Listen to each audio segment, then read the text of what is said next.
यही बात हो रही थी कि जब इलेक्शंस होंगे तो इलेक्शन से पहले मियां मोहम्मद नवाज शरीफ साहब मुल्क वापस आएंगे और वो इलेक्शन कैंपेन को बाकायदा तौर पर रन करेंगे।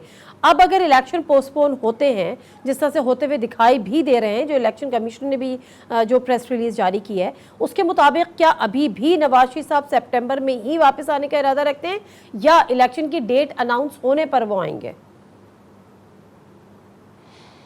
मेरा ख्याल नहीं है कि इलेक्शन में ताख़ीर हो जाने से मियाँ साहब की आमद में भी कोई ताख़ीर हो सकती है। मेरा ख्याल ऐसा नहीं है। उनके सितंबर की तो कोई बाज़ाब्ता ऐलान अभी नहीं हुआ, लेकिन मैंने भी कल एक चैनल में कहा है, जो आज बहुत मैं देख रहा था अक्सर जगह पे उसे कोट किया गया है।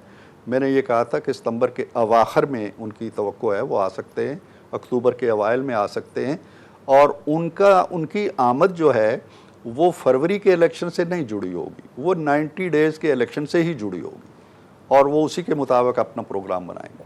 तो प्रोग्राम बनने में हर्डल क्या है? मतलब जब वो क्या आप लोगों की तरफ से इतनी लेजिस्लेशन हो गई, आज़म नज़ीर तारा साहब कह रहे हैं कि जी हमने तमाम वो कानून साजी कर ली, तमाम जो रुकावटें थी वो दूर कर ली, अब क्या मुश्किल क्या है, रुकावट क्या है नवाज शरीफ साहब की वापसी में या कम से कम तारीख की अनाउंसमेंट में?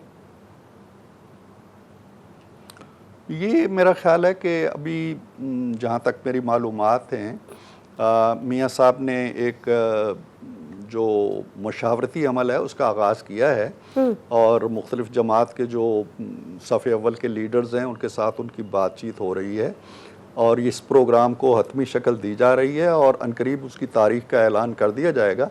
इसमें जहाँ आप लोगों ने इतना इंतज़ार किया, थोड़ा सा और भी इंतज़ार कर लें।